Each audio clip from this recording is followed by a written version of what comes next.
betrayed by both. I always thought the worst thing about our fights was the silence that followed, how he'd vanish for hours, no calls, no texts, just a ghost in the space that used to hold his warmth. Last Saturday, after another screaming match over nothing and everything, I watched him grab his keys and slam the door, like always. But this time, instead of curling up on the couch and waiting for his apology, I grabbed my jacket and followed, desperate for answers, or maybe just to prove to myself that I wasn't crazy. His car wasn't at the bar, or his best friend's place.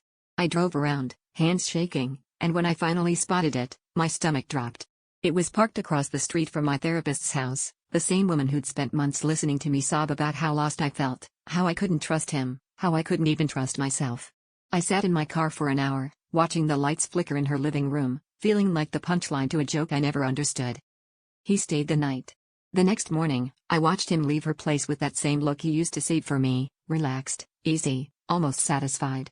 I didn't confront him right away. Instead, I waited for our next session, walked into her office, and stared her down as she asked about my week.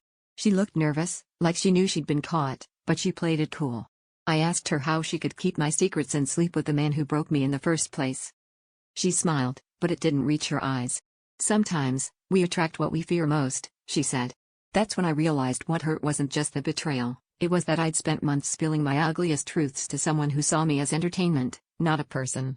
I walked out, left them both behind, and for the first time in ages, the silence that followed was my own, and it finally felt like peace.